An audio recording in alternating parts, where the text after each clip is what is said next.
al-Haytham goes to Cairo, and he starts working at Al-Azhar as a professor. Al-Azhar was a brand new school and mosque in a brand new city. Cairo is like the baby of the Middle East. It's only 1,000 years old, which is a joke for age, right? Everybody's like, oh, Cairo, so young. It's such a noob. And so Ibn al-Haytham is right there at the beginning, and he writes a book, which in 1021 is the Book of Optics.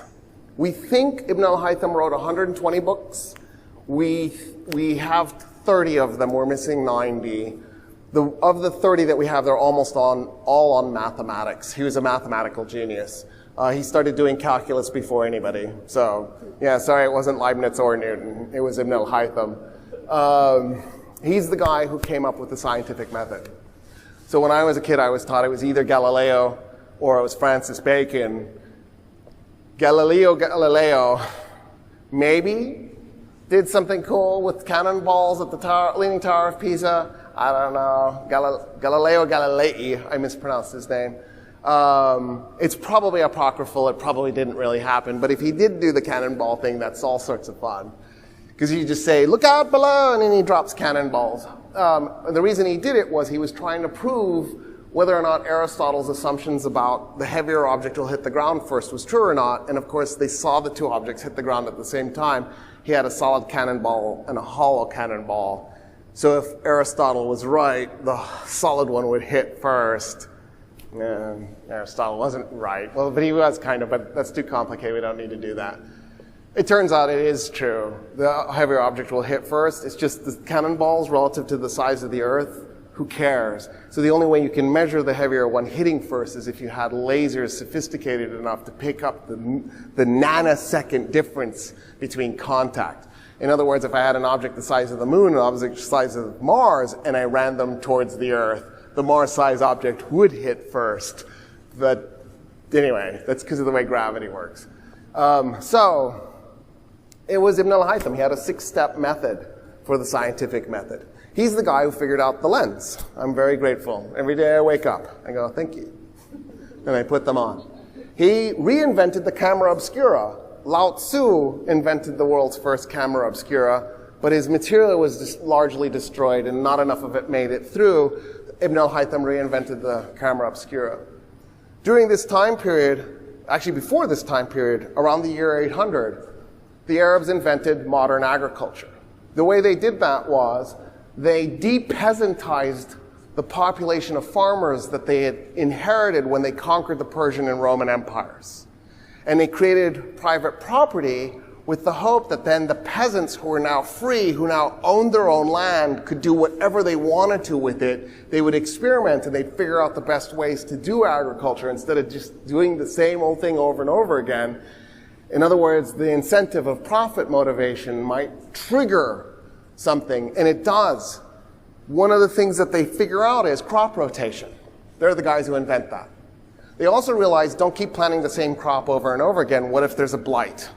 What if there's an insect plague?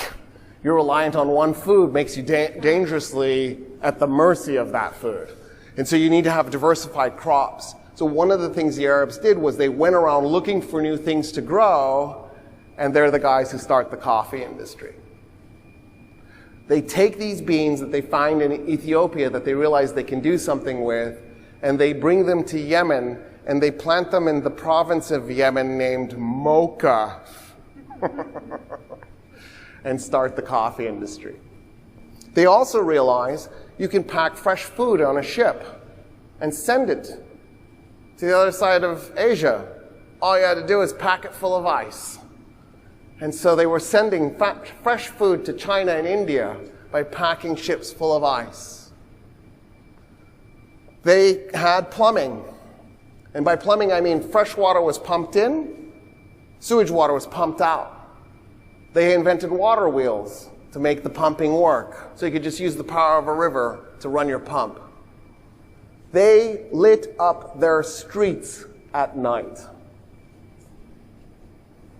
So in other words, if you walk down the streets of Baghdad 1,000 years ago, as you're walking down that street at night, there were oil lamps In other words, if I took a satellite and I put it in orbit around the Earth 1,000 years ago and I stuck it so it was always at night, so I'd see the whole planet at night and photographed it, the whole planet's pitch dark except for everything from Iraq to Pakistan, the night the cities twinkled like they do now.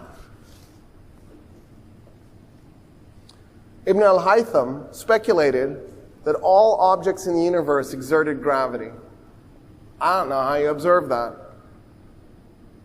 I mean, I get that the floor is exerting gravity over me, but he said all objects. How is the wall pulling me? I don't experience that. He also said light has a finite speed and it travels in waves. His book of optics was 1021. This was 1,001 years ago. They dabbled in psychology. Ibn Khaldun comes along. Ibn Khaldun says, it's okay to read history, but you need to be a skeptic. Historians lie. Don't believe everything you read. Don't read Herodotus and take him at his word, because he's a liar. We need to think about what he's saying and ask why is he saying what he's saying.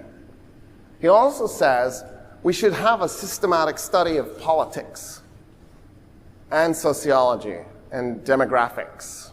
In other words, he's the inventor of the social sciences, including their little separate categories. In other words, he's the founder of political science. Maimonides is a Jewish Arab from Spain. He laments the death of Hebrew. So Hebrew died harder than Latin died. I can learn Latin. I can learn the vocabulary, and I can learn the grammar, and I can have a conversation with you. When Hebrew died, they lost a lot of vocabulary, and they lost the grammar system. They kind of vaguely knew what the grammar system ought to look like because they had holy texts, but it wasn't enough. It wasn't enough to reconstruct the language. It wasn't enough to learn it and speak it. So here's what Maimonides did. He realized that Hebrew and Arabic were very close cousins, maybe brother and sister, actually. So he took Arabic grammar, he studied it until he understood it. He took Arabic grammar, he took the Hebrew vocabulary that they had from the holy text, he plugged it in, and then whenever he was missing a word, he just grabbed the Arabic word and stuck it in. And he brought Hebrew back, which is unbelievable. Name another language that was resurrected from death. I don't know of one. Languages die, that's it, they're finished. Except for Hebrew. That's that time period. So notice the dates, though. We are told that the Dark Ages start when Rome falls on September 4, 476 AD. I told you at the beginning Rome didn't fall that day. It fell May 29, 1453. How do I know? On that date in September in 476, all that happened was Romulus Augustus, the Western Roman emperor, took off his purple robes, stuck it in a box with a note, sent it to Emperor Zeno, the Eastern Roman emperor, and said, there's no reason for two emperors. Let's just do one. You're it. I abdicate. That's not the same as Rome fell. On May 29, 1453, Ottoman soldiers entered Constantinople, the Roman capital, and captured it. And Rome ceased to own any real estate. That's when a state falls, is when it doesn't own real estate. That's how I know Rome didn't fall that moment. But what we are told is that the Dark Ages, the Middle Ages, the medieval period starts with the fall of Rome in 476 and doesn't end until sometime around 1492, that it lasts 1,000 years. There's 1,000 years without knowledge. But I just showed you that there was actually extraordinary developments that were taking place, including calculus 600 years before Newton.